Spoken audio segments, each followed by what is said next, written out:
Citizen for social justice ವತಿಯಿಂದ ನಗರದ scout and guides ಭವನದಲ್ಲಿ ಸಂವಿಧಾನ ದಿನ ಸಂವಿಧಾನ ಸನ್ಮಾನ್ ಅಭಿಯಾನ ಕಾರ್ಯಕ್ರಮವು ನಡೆಯಿತು. ಸಂವಿಧಾನ ದಿನ ಸಂವಿಧಾನ ಸನ್ಮಾನ್ ಅಭಿಯಾನ ಕಾರ್ಯಕ್ರಮವನ್ನು ಮಾಜಿ ಸಚಿವ ಎನ್ ಮಹೇಶ್ ಅವರು ಉದ್ಘಾಟಿಸಿದರು. ಬಳಿಕ ಮಾತನಾಡಿದ ಅವರು, ಕೇಂದ್ರದಲ್ಲಿ ಕಾಂಗ್ರೆಸ್ ಆಡಳಿತ ನಡೆಸಿದ 65 ವರ್ಷಗಳಲ್ಲಿ ಸಂವಿಧಾನಕ್ಕೆ ತಿದ್ದುಪಡಿ ತಂದು ಅಪಚಾರ ಎಸಗಿದೆ. ಅಲ್ಲದೆ ಸಂವಿಧಾನ ಶಿಲ್ಪಿ ಡಾಕ್ಟರ್ ಬಾಬಾ ಸಾಹೇಬ್ ಅಂಬೇಡ್ಕರ್ಗೂ ಅಪಮಾನ ಮಾಡಿದೆ. ನರೇಂದ್ರ ಮೋದಿ ಪ್ರಧಾನಿಯಾದ ಬಳಿಕ ಸಂವಿಧಾನಕ್ಕೆ ತಿದ್ದುಪಡಿ ತಂದು ದಲಿತರಿಗೆ ಗೌರವ ನೀಡಿದ್ದಾರೆ.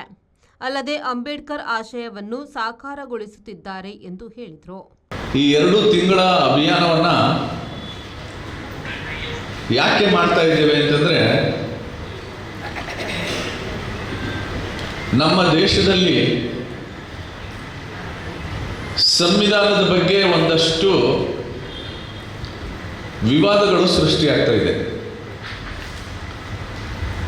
ವಿವಾದ ಏನಪ್ಪಾ ಅಂತಂದ್ರೆ, ಬಿಜೆಪಿ ಅಧಿಕಾರಕ್ಕೆ ಬಂದ್ಬಿಟ್ರೆ ಸಂವಿಧಾನವನ್ನು ಬದಲಾಯಿಸ್ಬಿಡ್ತಾರೆ. ಎಷ್ಟರ ಮಟ್ಟಿಗೆ ಅಂತಂದ್ರೆ, ಕರ್ನಾಟಕ ರಾಜ್ಯದ ಘನ ಸರ್ಕಾರದ ಮುಖ್ಯಮಂತ್ರಿಗಳು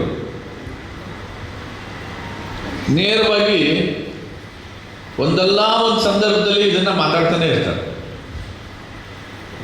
ಬಿಜೆಪಿಯವರು ಸಂವಿಧಾನ ವಿರೋಧಿಗಳು, ಇವರು ಅಧಿಕಾರಕ್ಕೆ ಬಂದಿರೋದೇ ಸಂವಿಧಾನವನ್ನು ಬದಲಾಯಿಸಲಿಕ್ಕೆ. ಸನ್ಮಾನ್ಯ ಸಿದ್ದರಾಮಯ್ಯನವ್ರಿಗೆ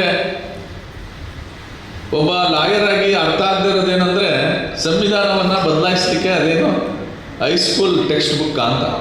ಅಭಿಯಾನದ ರಾಜ್ಯ ಸಹ ಸಂಚಾಲಕ ವಿಕಾಸ್ ಪುತ್ತೂರು, ಜಿಲ್ಲಾ ಸಂಚಾಲಕ ಪ್ರೇಮಾನಂದ ಶೆಟ್ಟಿ, ಕುಲಶೇಖರ ವೀರನಾರಾಯಣ ದೇವಸ್ಥಾನದ ವ್ಯವಸ್ಥಾಪನಾ ಸಮಿತಿಯ ಮಾಜಿ ಅಧ್ಯಕ್ಷ ಸುರೇಶ್ ಕುಲಾಲ್, ಕಚ್ಚೂರು ಮಾಲ್ತಿದೇವಿ ದೇವಸ್ಥಾನದ ಅಧ್ಯಕ್ಷ ಶಿವಪ್ಪ ನಂತೂರು, ಅಭಿಯಾನ ಸಮಿತಿ ಸಹ ಸಂಚಾಲಕರಾದ ಮುರಳೀಕೃಷ್ಣ ಹಸನ್ತಡ್ಕ, ಕವಿತಾ ಸನಿಲ್ ಉಪಸ್ಥಿತರಿದ್ದರು.